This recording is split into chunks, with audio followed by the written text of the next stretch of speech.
The wolf is coming, brothers and sisters. It finds us all in the end, no matter how we hide. In its jaws is an end or a beginning, and we will never know which till that last black bite. Should we lay down for it then? Bare our throats to its teeth, or fight with every sinew in our bodies to hold it away, knowing always that our strength must fail, and the wolf will take us. I know only this. Each day is a gift from the dead to the living. Each smile bought by another's tears. And when the wolf runs free, all we will have are those we fought to keep. So I will keep you, my people. I will fight the wolf for every inch of this land, till the hour he claims me. I will buy you your days of love and laughter. Use them well. These new visions of Odin trouble me. Am I alone in seeing them? Or do the tales of Svartalfheim hold some other meaning? Perhaps I should warm my bones by the fire. Gather my thoughts for a moment.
Tove, how have you been? The fire made me think of the myths and legends Sven loved. Would you indulge me with a tale? I would be glad to hear of Svartalfheim. I would not tell it half as well, but his favorite was a fable, to remind us to find meaning in our deeds and not in how others think of us. Svartalfheim was not short of legendary dwarven blacksmiths. Everyone has heard of Ivaldi, of Brukkr and Sindri. But this tale is of a stonemason. He lived as far south as he could, where Gulnamar meets Vangvin. His workshop sat upon the shoreline. Obsessed with glory, his love of masonry had all but died. He scoured the shore, seeking precious stones washed up from other realms. Then he saw it. Something beautiful, glittering, shimmering across the water, upon an island he had never dared travel to. He hastily built a boat, working long into the night. He set sail and found many rocks that sparkled and dazzled upon the island. He cried out in joy. To craft anything from such stones, he would be remembered for all time. Then he felt a sudden sting on his foot. Then another, and another. His eyes adjusted to the dark. So consumed was he by his desire for renown, he failed to realize he had walked into a nest of snakes, until it was already too late. And so, clutching the stone that sealed his fate, there he died. Remembered, yes, but only for his folly. A fine tale, Toby, and well told. Sven would be proud.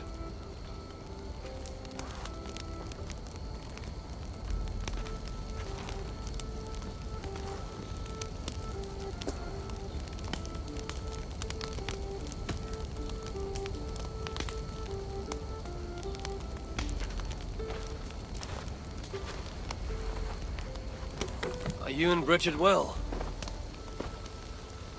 Of course.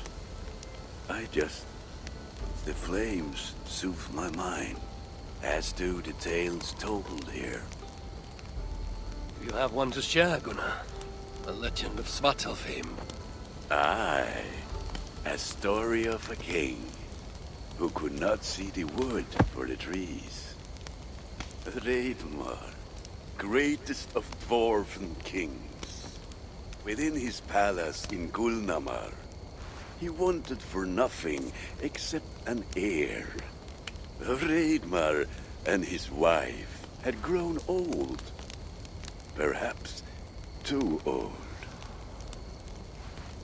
Late one night, consumed with worry, Reidmar walked in the shadow of his vast mountaintop palace, tears in his eyes. "The great king! What ails you?" a voice said.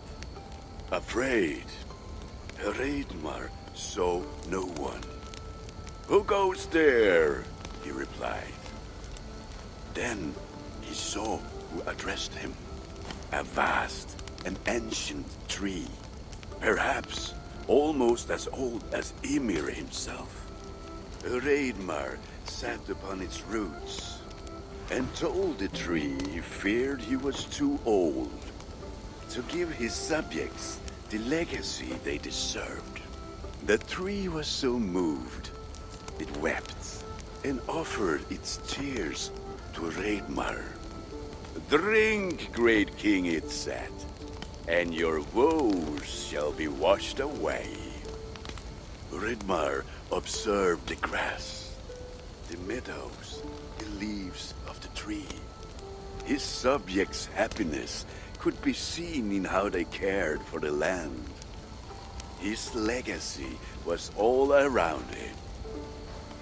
Reidmar felt at ease, realizing he had everything he needed, and asked that the land receive the tree's gift instead. The tree's happy tears flowed evermore, enriching the land. 9 moons passed, and a baby's cry rang through Reidmar's palace. Long would dwarves place gifts in the weeping tree's roots, in memory of Reidmar and his kindness that shaped all he touched. All things happen when they should, old friend. I hope so.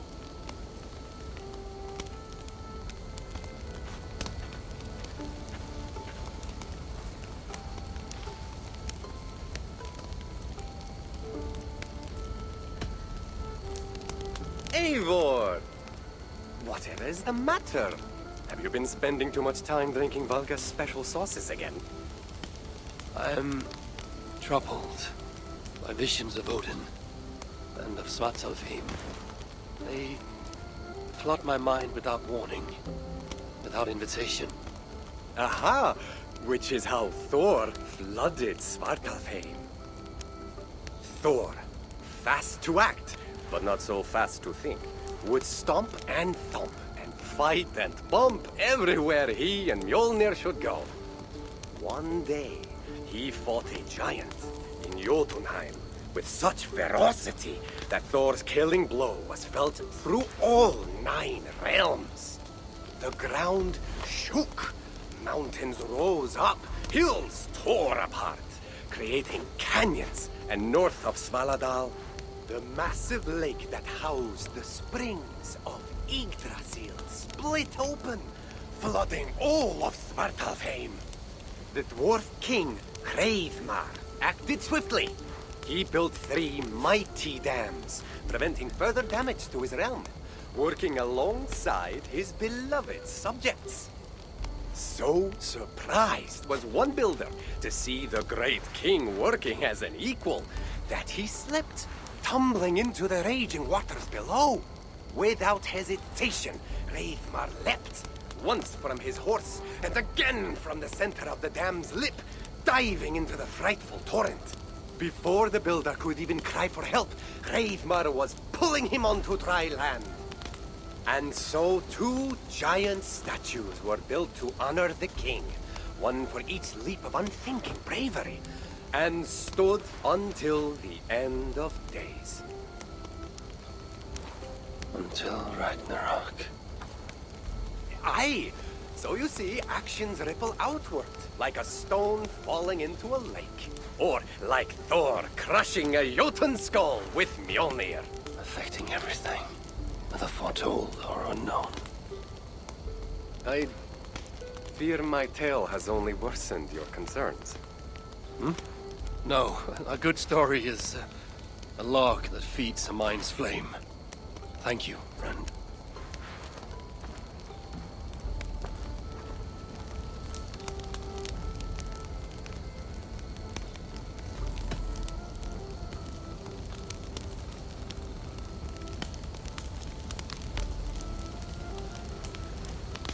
I hear you seek tales of Svartalfheim. You are not alone in your glimpses of the Aesir. You have seen them too. No. Only the power the visions hold, and their effect on those once held dear. You speak of Sigurd. Do you want my tale or not? There was a dwarven miner who cared only for his work. Mining was all he knew, all he wanted to know, and all he would ever know. One day, he heard a strange noise. All his long life, working in the northern mines of Vangrim, he had never known a boulder to squeak. He ignored it at first, but as the hours passed, the squeaking continued relentlessly. When the miner could take no more, he split the boulder apart with his pick, and then he saw a squirrel. Until now, pinned by the boulder, afraid and tired, the freed squirrel climbed into the miner's long beard and slept for 3 days. When the dwarf awoke the next day, he found fruit and nuts waiting for him. A gift from the squirrel, the first the miner had ever received. Finally, the miner had a friend. The squirrel led the dwarf to a stone hill within a lake. There, the dwarf would fish for supper, while the squirrel played in the trees.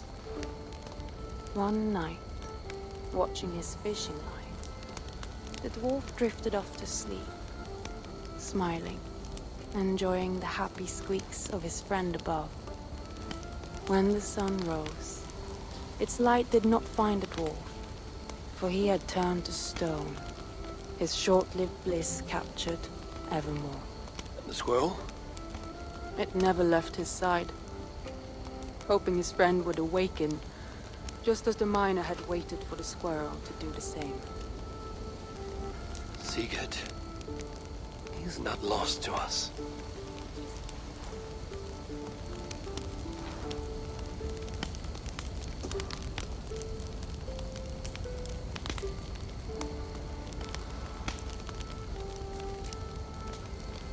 In every great story, there's truth to be found.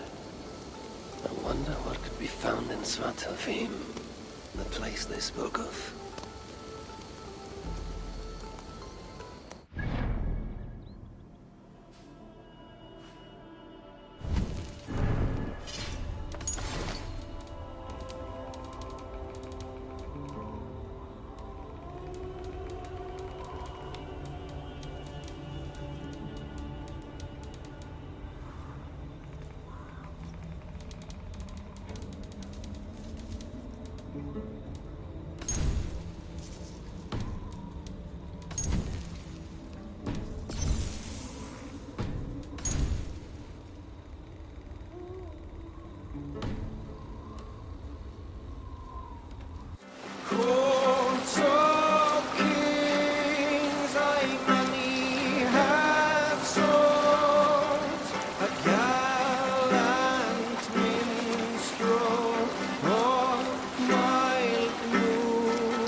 Such.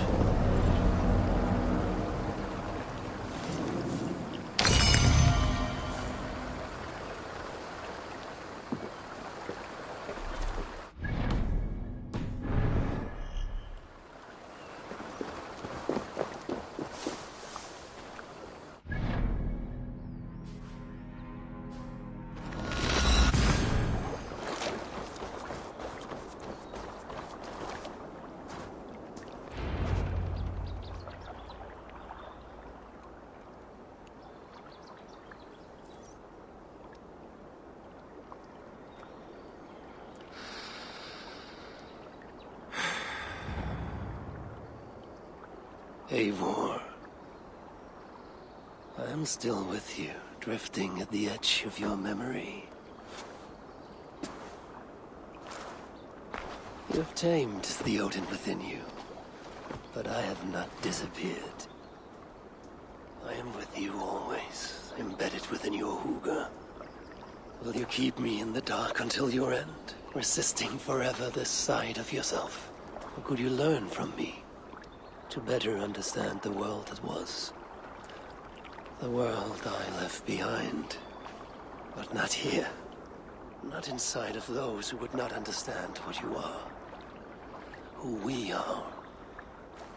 Have you not done all you can for your people? Say your goodbyes, and set forth for distant shores. And new adventures.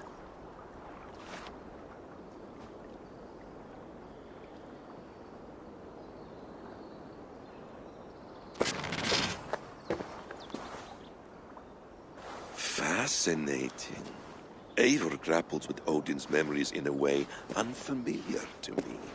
My own struggle with Loki was intense but brief, ending with a mutual understanding of who we were. Where will this new conflict take you, I wonder? This calls for a bit of animus magic, I think. Searching for future memories filtered by emotional intensity, grief, longing, sadness. Here we are, a few images from the future. Let's see where Eivor leads us.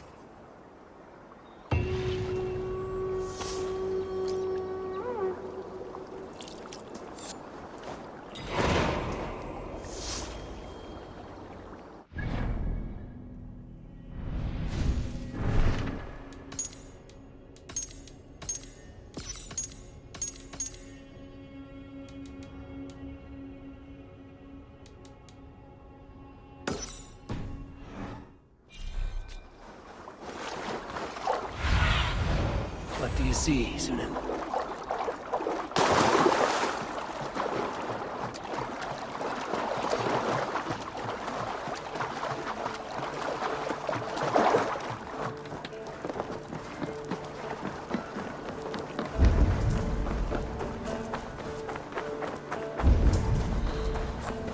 Odynem's bureau. Another memory fragment here.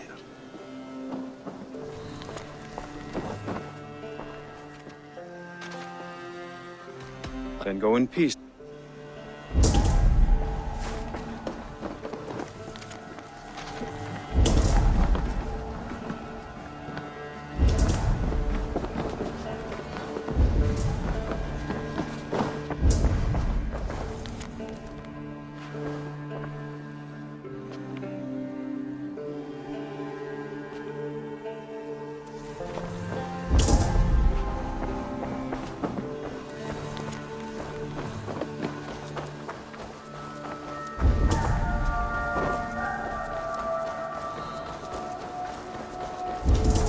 The memory fragment is close. I feel it.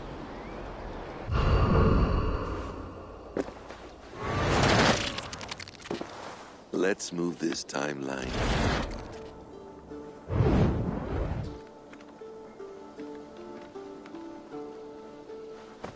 Eivor, have you given my offer some greater thought?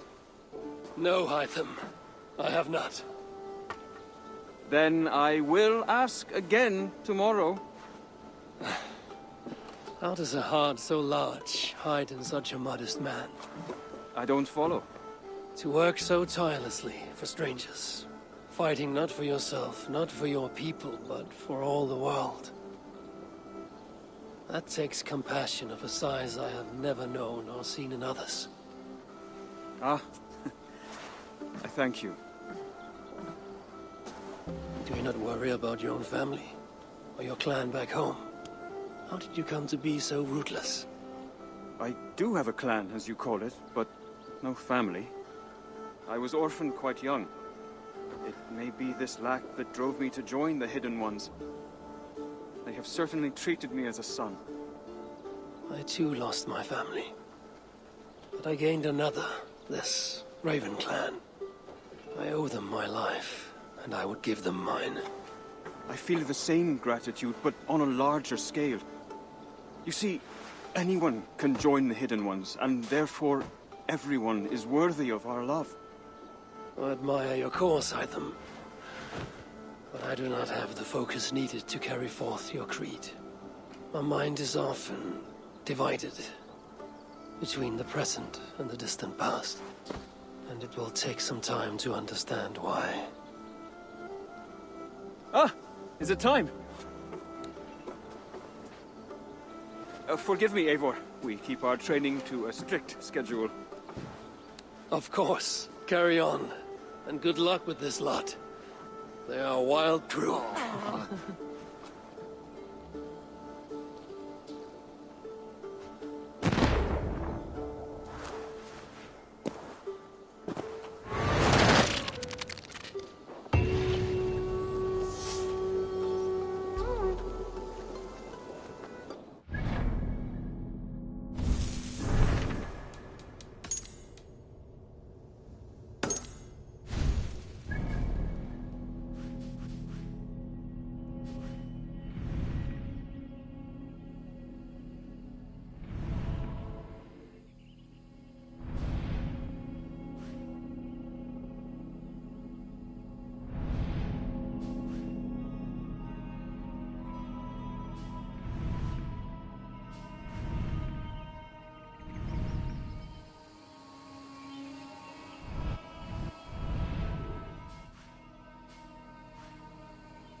Eivor's memory fragment is somewhere nearby.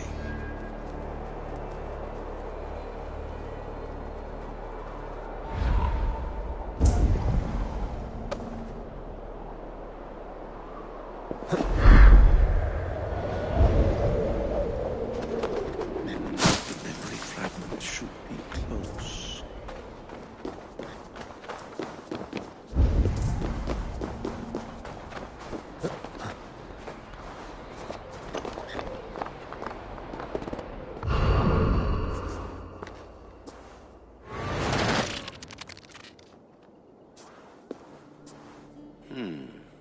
Right place, wrong time.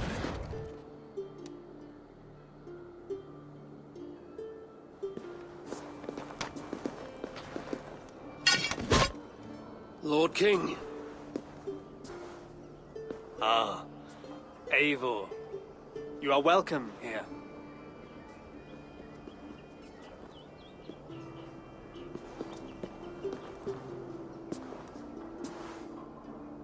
How does it feel to be home? Not as free of care as you might imagine. It has been many years since I reclaimed my throne, but I have never taken it for granted. Not since my time in the marshes. Since then, I have been busy. Guthrum and I are inching towards common ground. A treaty is forthcoming. Is that why you've summoned me? To find common ground? I hope to. You are one of the great lords of Mercia, and calling you a friend would be a benefit to all England. What say you to a treaty, Eivor? Naming you lord of all lands northeast of your settlement. In exchange for what? Your allegiance. Not to me, but to Christ. And to the order I have convened in his name. I honor your offer, Lord. And the trust you place in me. So here's my answer. You gave me this years ago. A beautiful piece. But it sits heavier in my pocket than on my heart. You refuse, then? Have no fear. This is not a new chapter in our conflict. I am leaving these lands for distant shores. You will have no more trouble from me. In search of new wars? Fresh lands to conquer? In search of myself. Ah. The most difficult destination on Earth. I wish you well, then. God be with you on your journey. I'm a bit full up with guards at the moment. Yours may have to take another boat.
but see you, old friend.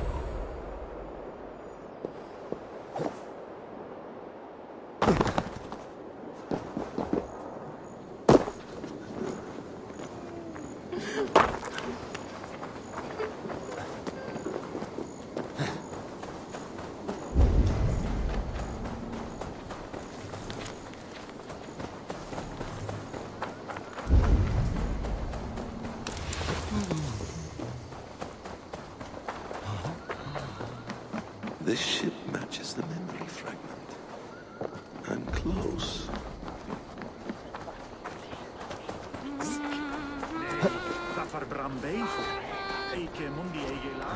Yes, memory is quite near.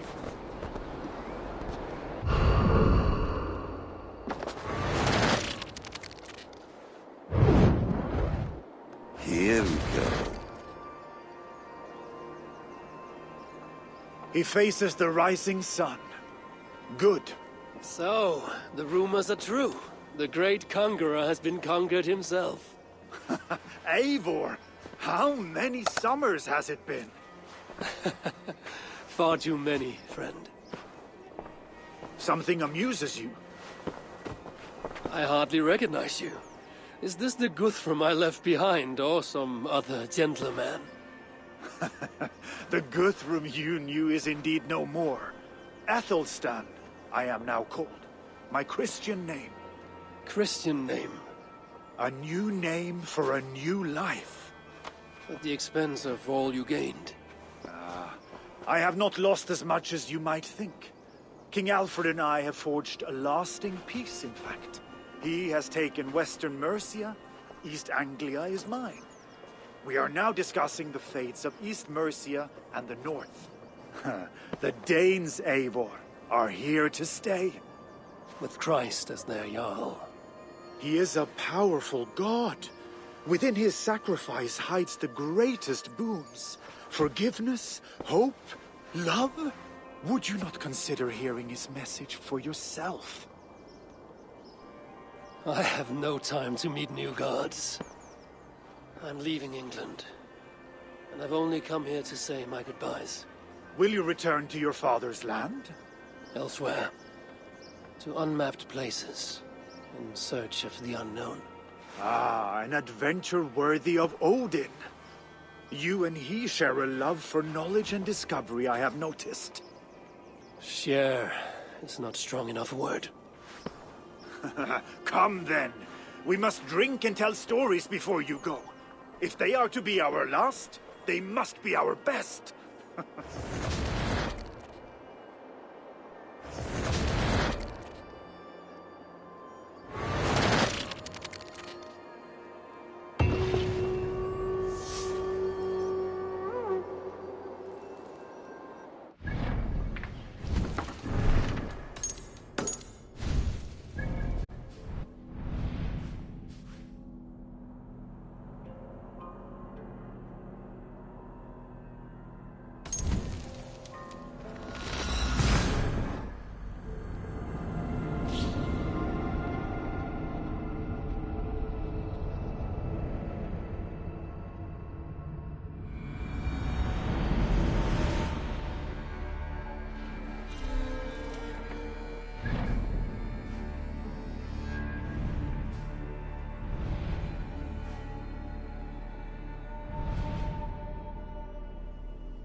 Survey the area, Odynem.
Young Harold has made quite a name for himself in our time away.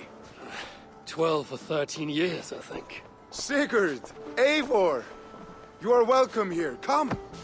I got word that you would visit, but I did not expect you so soon.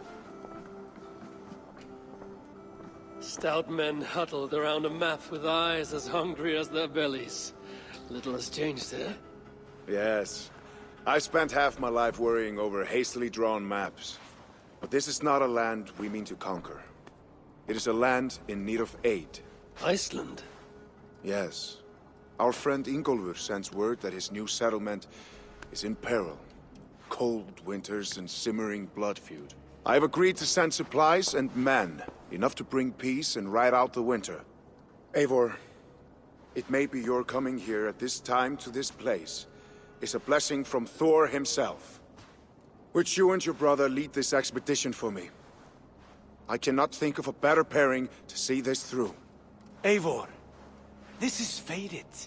I long for such an adventure. Tell me your mind. Does your heart fire burn for another expedition? I'm grateful for the offer. But I have not come here to walk down well-worn roads. I'm here to say farewell. For once and all. For once and all? Are you leaving England as well? I am. Sailing west. Accompanied only by myself. To a land found on no map. For what need? I will discover that only when I arrive. But that is tomorrow. Today I would like to spend time in the company of those I love. And tell stories from long ago. Beginning when? Long, long ago. You understand?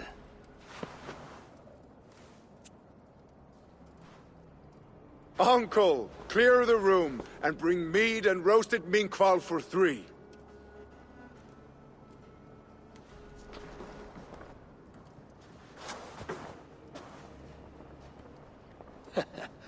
Now, where to begin?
It's close.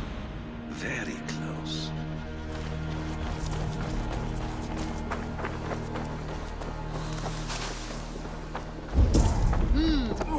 Good day. Ah, here it is.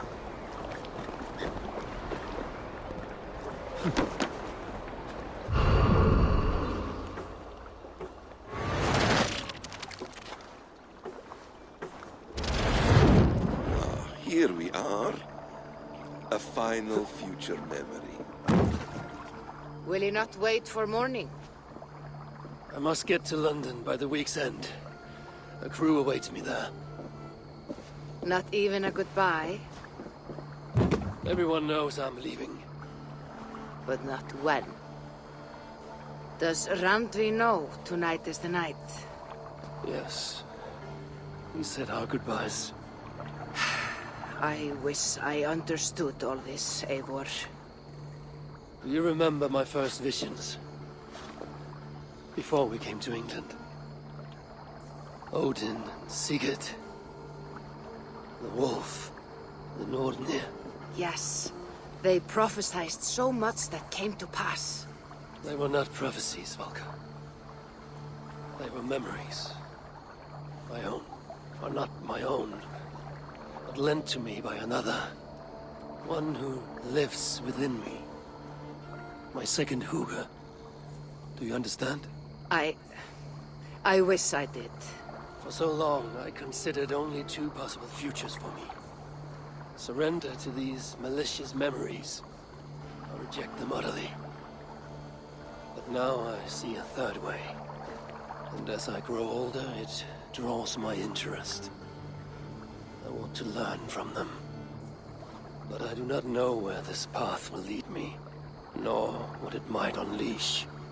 This is why, for now, I wish to be alone. I see.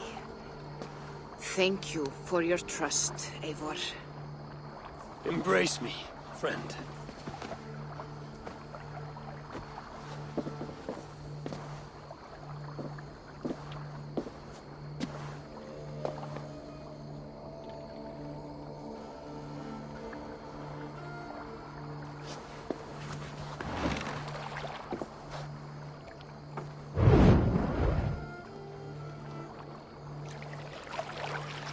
Farewell, Eivor Wolfkist. May Odin guide your way. Not this time, Valka. This time, I will be guiding him.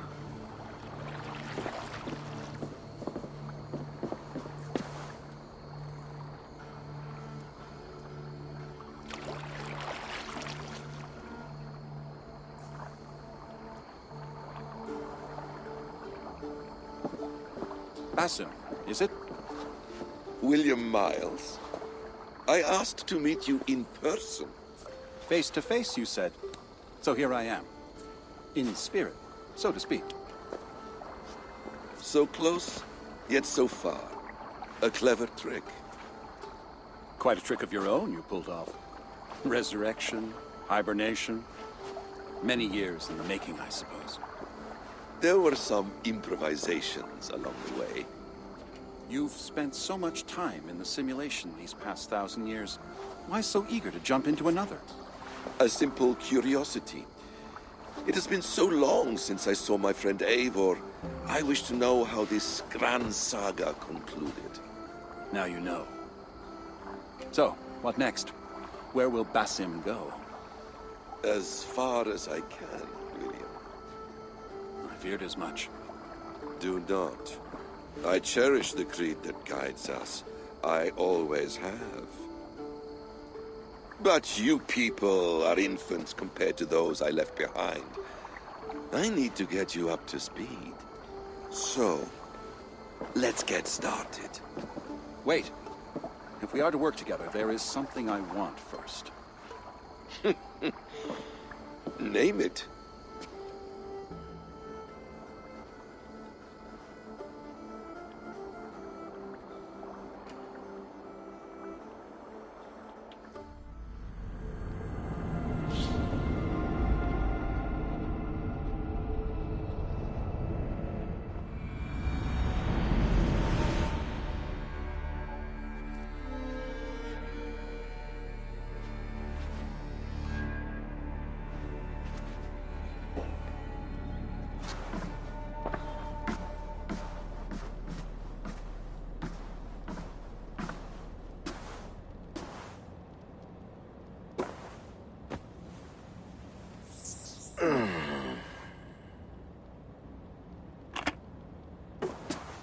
Viable genetic material obtained.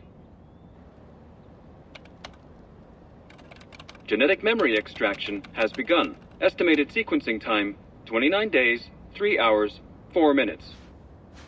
You are in for quite a ride, Mr. Miles.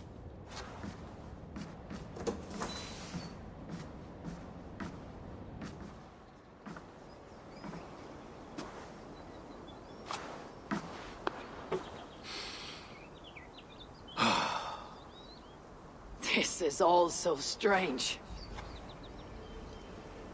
And what of Ragnarok? The twilight of the gods? Are these stories true? In a sense. The Great Cataclysm happened, much as your legends say.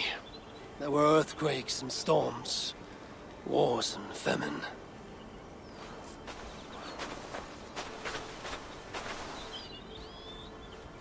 My people died out, but yours thrived. But you say there were no gods as we know them. So what natural force could cause such an upheaval? How to explain? Does the term solar flare mean anything to you? I don't think so. This may take some time to describe. Not a problem. Time is all we have left, Father.